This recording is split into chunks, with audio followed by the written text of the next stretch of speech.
kakek. Syekh, kakek, anta akil. Bahasa kita, kek, lo punya otak lo. Gitu bahasa kita, Pak. Kasar itu langsung. Kakek punya otak, kakek punya pemikiran, kakek waras. Sampai anak kecil berani ngomong begitu, Pak. Karena cerdasnya. Apa kata-katanya? Ala taro annan nasa idza auqadun naran li hajati wa dhum awalan sigharal hatab summa wa tumun kabir. Lihat filosofi perumpamaan. Ketika ada manusia ingin merebus singkong, ketika manusia ingin merebus jagung, ketika posisi di kampung pakai kayu bakar, itu yang dinyalakan dulu kayu kecil apa kayu bakar? Kayu gede. Sudah ketemu Bang Rahmat ya, kunaon maneh masuk tina sakor Rahmat, kunaon dia. Kemudian jawab, qalu lam naku minal musallin bahla abdi tina dunia tilok salat. Gitu.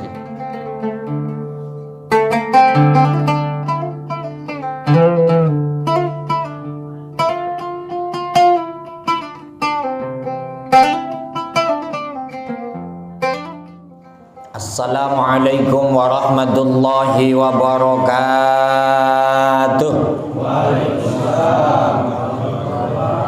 Bismillahirrahmanirrahim. Qail fi kitabihil karim wa huwa asdaqul qailina a'udzu billahi samii'il 'aliim minasy syaithaanir rajiim. Inna hadzal qur'ana yahdi lillati hiya aqwam wa yubashshirul mu'minina alladhina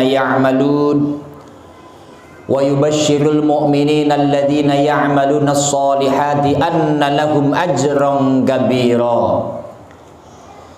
Qalu subhanaka la ilma lana illa ma 'allamtana innaka antal alimul hakim. Wa qala an-nabiyyu Muhammadun sallallahu alaihi wasallam talabul ilmi fariidah ala kulli muslimin ay wa muslimatin. Wa qala an-nabiyyu aidan utlubul ilma minal mahdi ilal lahdi au utlubul ilma walau bisin. Sallallahu ala sayyidina Muhammadin wa ala alihi wa sahbihi wa sallama, amma ba'du. Intinya ada silaturahim. Maka kalau mau silaturahim itu hadis Nabi, man ahabba ayyub sato fi rizqihi wa asarihi falyasil rahimah. Siapa manusia yang suka, kepengen ekonominya itu lancar mudah, ibarat dagang, dagangannya laris, ibarat usaha semakin berkembang, ibarat jabatan pingin cepat naik, wa asarihi umurnya sehat berkah dalam taat, solusi Nabi itu satu, falyasil rahimah, maka kamu harus mau silaturahim. Nah ini salah satu lahan silaturahmi ini.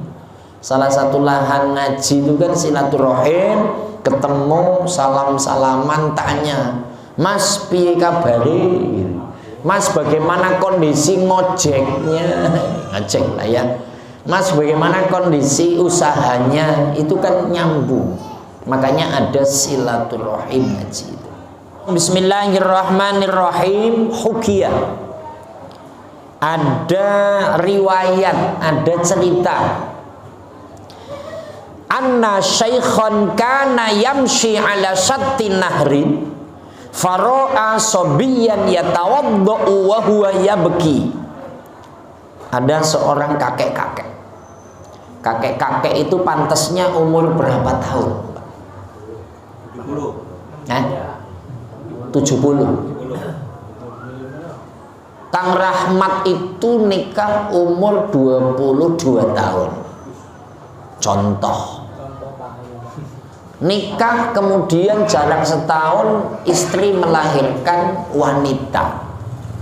Wanita ini nikah umur 18 tahun. Maka Kang Rahmat umur 40 tahun sudah punya cucu. Cucunya manggil Kang Rahmat kakek apa tidak? Berarti udah tua apa belum?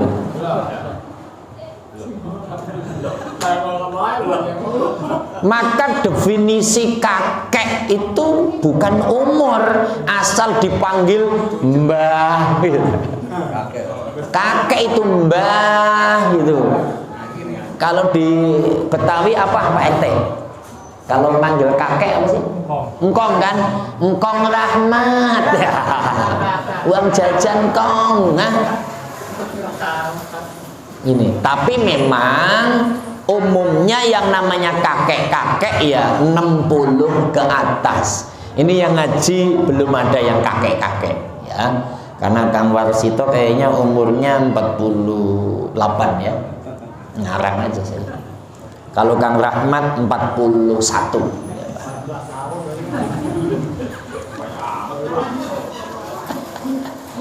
Ini ada seorang kakek melintasi sungai. Ketika lewat sungai, kita bayangkan sungainya sungai kampung, jangan sungai Jakarta. Sungai Jakarta air got hitam kelam bau. Ini ketika melintas sungai, tiba-tiba ada anak kecil lagi wudhu, Pak. Sambil wudhu, wahua ya beki, anak kecil nangis.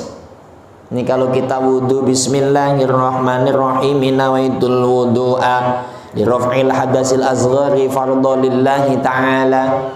Ditambahi dong, Pak. Allahumma hafad yaddi mimma asika kulliha, ya Allah, jaga kedua tanganku dari kemaksiatan padamu. Kemudian berkumur, Allahumma a'inni ala dzikrika wa syukrika wa husni ibadatik.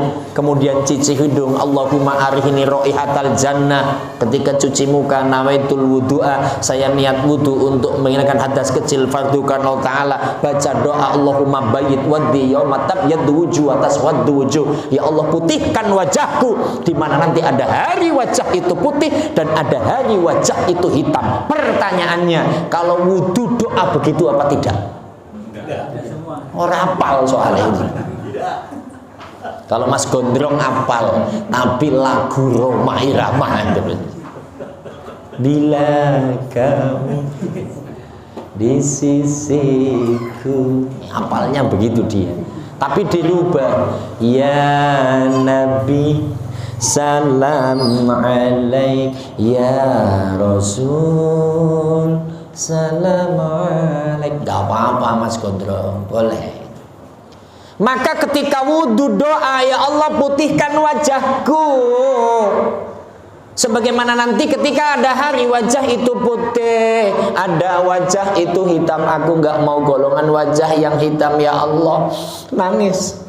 Kemudian cuci tangan, Allah ma'atini kitabi biyamini wa hasibni hisaban yasira. Tangan kanan, ya Allah berikanlah kitabku nanti ketika menerima raporku di hari kiamat. Dengan tangan kanan, hisablah aku dengan hisab yang mudah. Allahumma la tu'tini kitabi bishimali wala min wara'i dhari. Ya Allah jangan sampai aku menerima raporku nanti dengan tangan kiri dan dengan punggungku. Nangis terus.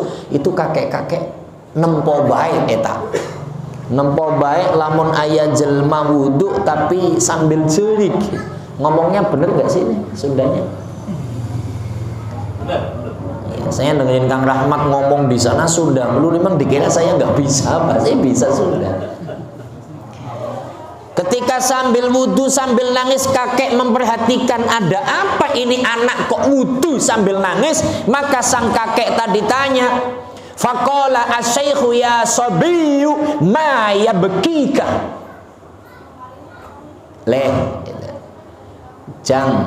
Ceng, kamu wudhu sambil nangis. Ma yabkika, ma iku opo yabkika kang dadosaken nangis opo mamaring sira. Apa yang menyebabkan kamu nangis lu apa? Apa kamu nggak dikasih uang jajan sama kakekmu, sama ibumu, sama bapakmu? Apa memang kamu belum makan dan segala macamnya? Ngapa kamu nangis kok wudhu itu? Faqala as-sabiyu, anak kecil ini ngomong, Iya kek. Qara'tul Qur'ana, aku lagi baca Quran kek. Hatta ja'at hadil ayat, sampai aku membaca ayat ini. Apa ayatnya? Dalam surat At-Tahrim ayat yang ke-6, juznya 28. Karena setelah ayat surat At-Tahrim nanti masuk juz 29 Al-Mulk. Ini ayat yang ke-6.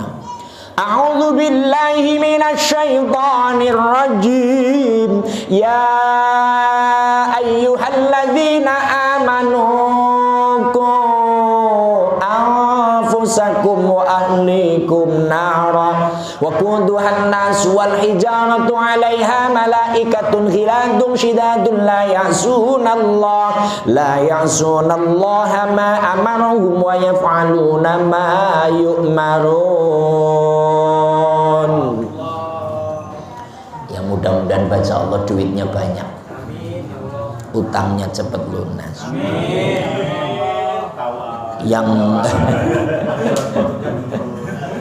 Yang nggak baca Allah ya utangnya tetap utang, tapi wajib bayar. Saya baca Quran ketemu ayat ini. Apa ini ayat kandungannya? Kalau orang Arab langsung ngerti, Pak. Wong memang bahasa Arab.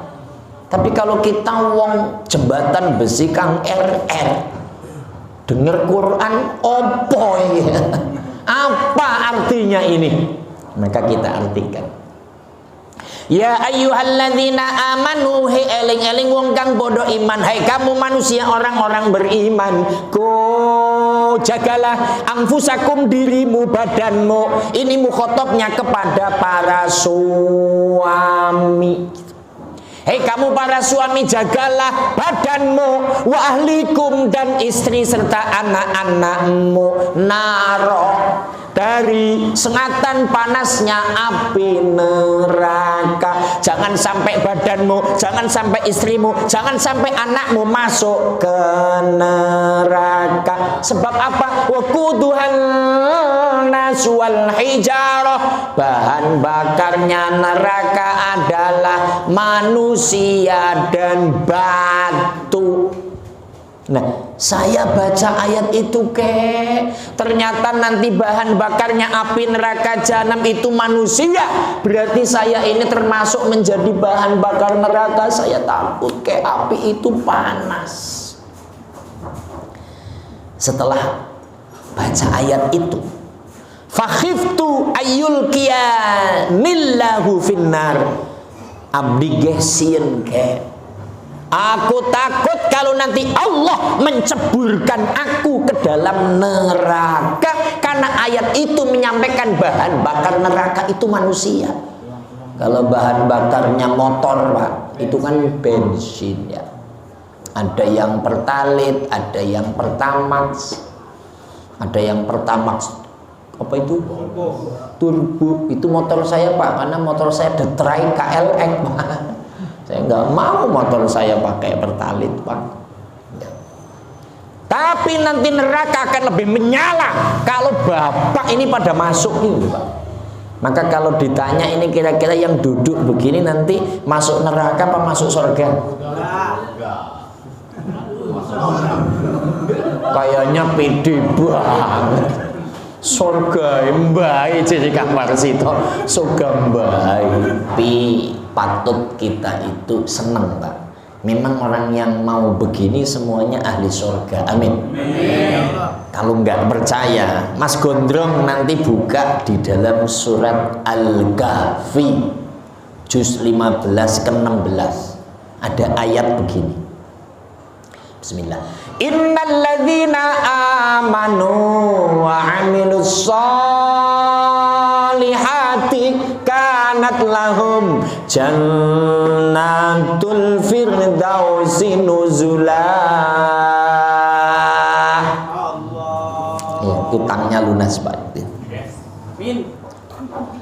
Innalladzina amanu wa 'amilus sholihati allati sesungguhnya orang-orang iman dan beramal soleh, kanat lahum jannatul firdausi nuzula, sungguh mereka semuanya tempatnya di surga firdaus. Alhamdulillah. Ini iman sudah iman, amal soleh sudah amal soleh, mau ngaji, mau sholat, mau kerja dengan tetangga yang baik, maka iman kuat, amal soleh ada, maka dijamin masuk surga firdaus. Alhamdulillah. Maka harus istiqomah.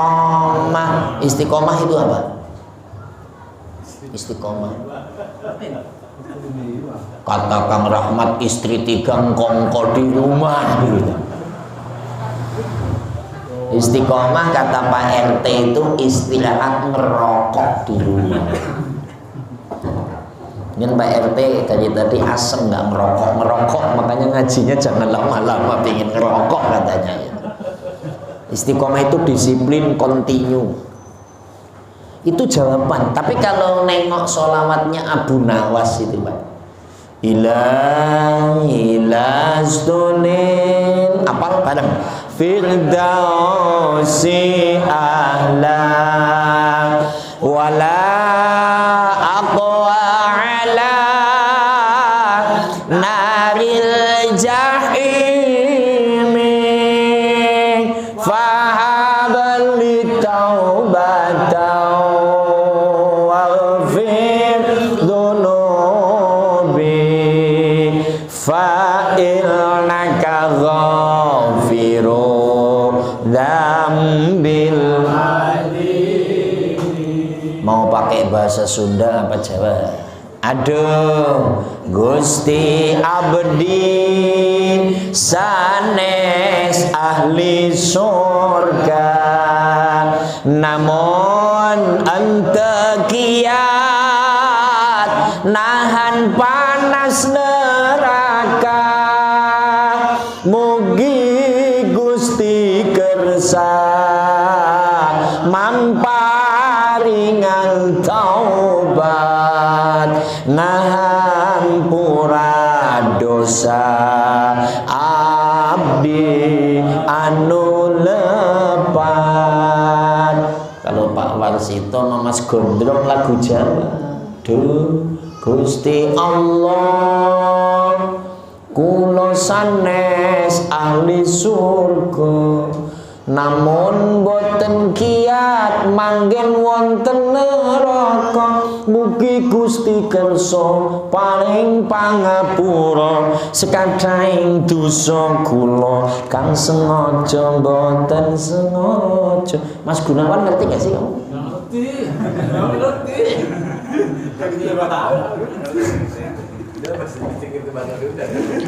Saya itu sering menyampaikan, ngaji itu jangan serius, tapi ngamalnya yang serius.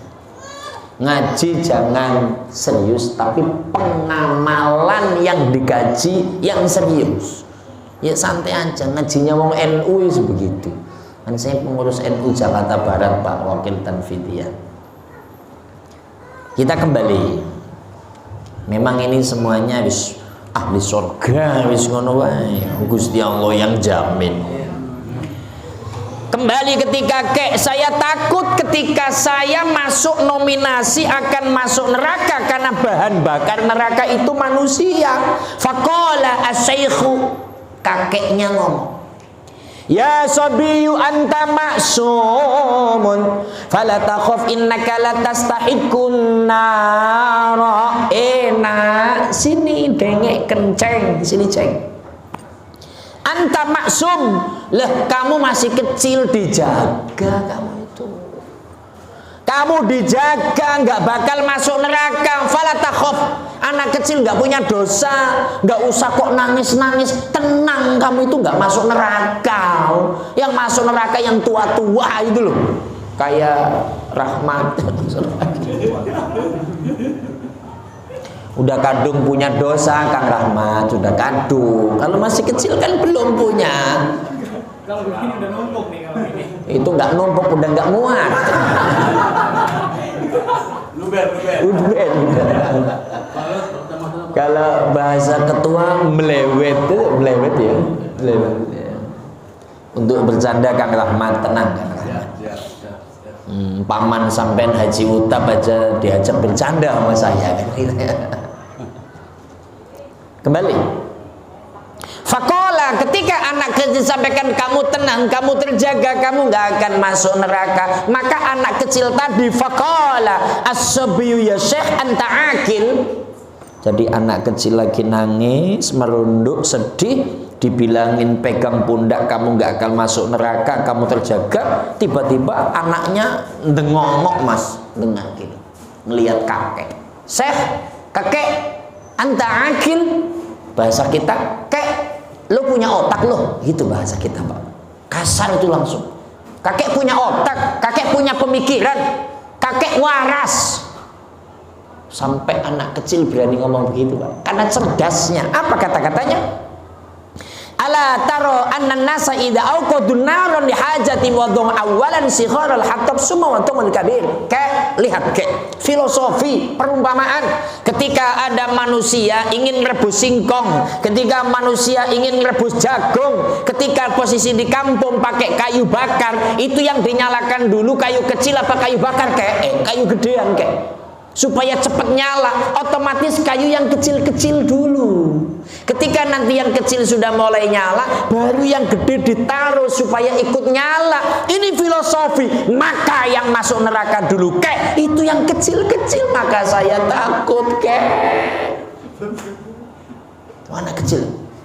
Maka ketika mendengarkan kalimat itu, fabakiya syekhu bukaan syadida tumadaan ujuk-ujuk, kakek tadi nangis ya Allah. Apa kata-katanya? Innas sobiyya akhufu minna minan nar. Anak kecil sudah muncul rasa takut yang berlebihan akan masuk neraka. Fa kaifa yakunu haluna? Bagaimana dengan kondisi kita yang sudah tua renta? Maka kalimatnya faktabiru ya ulil albab. Dengerin orang yang masih punya akal. Lima la tabki ala nafsik almarhunah binar. Kenapa kamu tidak sedih padahal hidup kita tergadaikan dengan neraka? Wal maut raqibun ala ngunukik. Kematian itu sudah menanti dekat dengan leher. Wal qabru manziluka. Kuburan sudah menjadi tempat tinggal abadimu. Wal qiyamatu mauqifuka. Dan kiamat nanti tempat kita untuk bersama-sama. Maka apa yang dimaksud? Ini sebuah peringatan. Ada anak kecil yang takut akan masuk neraka. Bagaimana kita orang yang tua? Maka orang yang tua harus punya prinsip ku anfusakum. Bagaimana supaya laki-laki, supaya suami tidak masuk neraka dan punya tanggung jawab istri dan anak-anak. Artinya harus konsisten menjalankan hukum-hukum syariat, hukum agama Islam. Apa diantaranya? Kita ngomong yang makbul. Jadi umat Islam sudah syahadat maka kewajiban sholat. Oke, kalau udah ngomong sholat, yang duduk di sini saya yakin semuanya sholat 5 waktu. Insya Allah. Itu dulu. Nanti akan kita bahas lebih panjang masalah sholat. Karena orang yang nggak sholat dijamin masuk neraka. Orang yang nggak sholat dijamin masuk neraka. Siapa yang jamin? Gusti Allah. Nanti buka dalam Al-Quran, suratnya kalau nggak salah surat An-Najm. Ada kalimat begini. Kalau salah surat ya yang penting ayatnya benar. Ma salakakum fi saqar. Jadi nanti orang yang di neraka itu bisa ngobrol.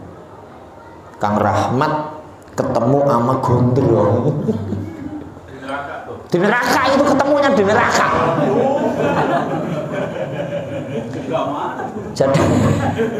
Jadi nostalgia. Gondrong tanya sama Mas Rahmat, Kang Rahmat, masalakakum fi sakor. Kunaon maneh masuk ti neraka sakor ya. Jadi Kang Rahmat bisa bahasa Sunda. Dalam kitab Mukhtasar Tadbiratul Qurtubi dijelaskan Kalau penduduk sorga semuanya bahasa Arab. Li'anna lughatal arabiyyah lughatu ahlil jannah. Lughatul arabiyyah kalamullah. Lughatul arabiyyah kalamun nabi. Lughatul arabiyyah kalamu ahlil jannah. Semua penduduk surga bahasanya Arab. Enggak ada yang bahasa Sunda, enggak ada yang bahasa Jawa. Maka kalau mau masuk surga harus bisa bahasa Arab. Oh, ini sudah bisa bahasa Arab apa belum ini? Masih tahu neraka. Jadi TKI. Iya, dari TKI ke Arab. Maka saya ingat Ban Haji Roma Irama. Ini idolanya Kang Gondrong, Roma Irama. Roma Irama dalam koran statement pernah menyampaikan umat Islam sehari semalam tidak berbahasa Arab kafir. Saya ulangi, saya itu ingat statement beliau. Belum masalah musik ini ya, belum musik. Umat Islam sehari semalam tidak berbahasa Arab itu kafir. Dianalisa, kok bisa? Ya bahasa Arab itu kan sholat mas. Sholat emang pakai bahasa Sunda. Allah nu agem. Enggak tuh.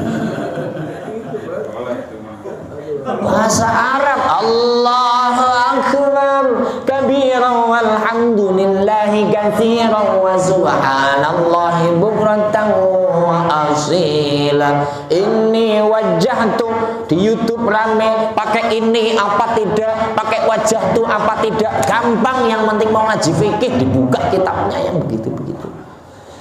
Nah, jadi penduduk surga semuanya bahasa Arab. Tapi kalau penduduk neraka pakai bahasa masing-masing. Ya kalau wong Sunda ketemu Bang Rahmat ya kunaon maneh masuk tina sakor Rahmat, kunaon dia. Kemudian jawab, qalu lam naku minal musallin bahla abdi tina dunia tilok sholat gitu ya. Kalau wong Jawa ya nyong biyen nang dunya ora gelem sholat. Jadi kalau Jawanya Jawa Purwokerto ya nyong lah ya gitu. Dulu saya di dunia tidak sholat, maka masuknya neraka sakor. Naudzubillahi min. Kembali, yang pertama ya kita sholat lah. Nah yang kedua, sebagai kepala rumah tangga, ini masuk agak dalam. Wa ahlikum, jaga keluargamu, istrimu dan anak-anakmu dari api neraka. Urusan sholat, istrimu sholat apa tidak, kan gitu. Sholat Pak Ustadz. Pertanyaan selanjutnya, pernahkah kamu sebagai suami ngetes istrimu sholat? Bener apa belum? Jawab dalam hati, nggak usah ngomong masing-masing. Kalau sebagai suami belum pernah ngetes istrinya sholat, bener apa tidak? Belum termasuk ku anfusakum wa ahlikum naro. Halo, ini pada punya istri nggak sih? Loh ini serius. Kata Pak Warsito kudu ngaji. Ih beneran ini. Kalau bujangan Ustaz? Ya ntar. Ini kan lagi bahas suami istri. Makanya nanti ada trik giat bagaimana memberikan ilmu kepada para bujang menjelang pernikahan. Jadi istri yang kayak apa itu kalau di konten, kalau konten bolehlah bikin konten YouTube masalah itu. Nanti kamu tanya, Pak Ustadz apa kiatnya kalau saya pengen nikah tapi yang saya pengen ini janda. Lah.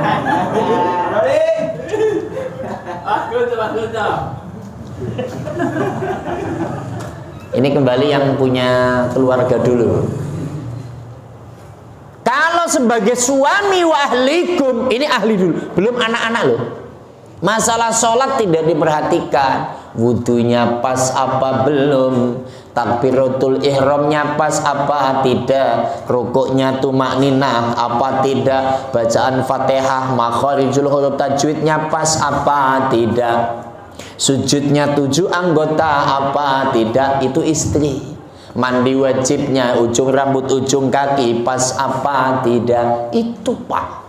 Terus punya anak-anak dididik cara wudhu apa tidak, sholat apa tidak, diperhatikan bagaimana. Kalau suaminya nggak bisa, loh di sini nih, maka diperbolehkan harus mengizinkan istrinya ikut di majelis taklim.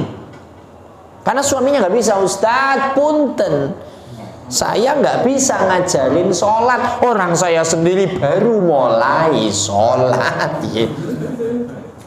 Saya nggak bisa. Kalau nggak bisa, arahkan istrinya untuk ngaji di majelis taklim. Dua suaminya nggak bisa ngajarin, suruh ngaji nggak boleh.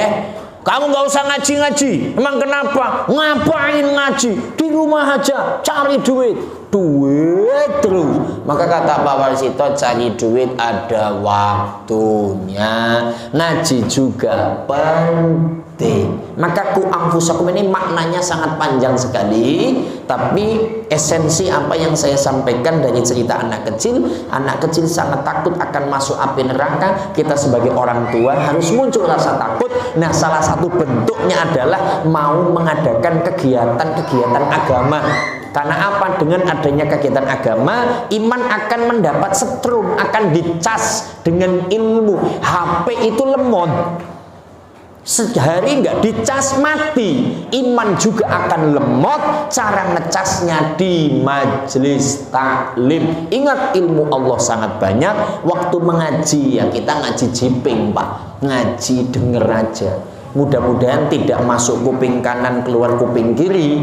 Maka supaya tidak terlalu lupa, habis ngaji lupa, nanti gampang tinggal buka di YouTube Kang Muslim Channel. Enak kan?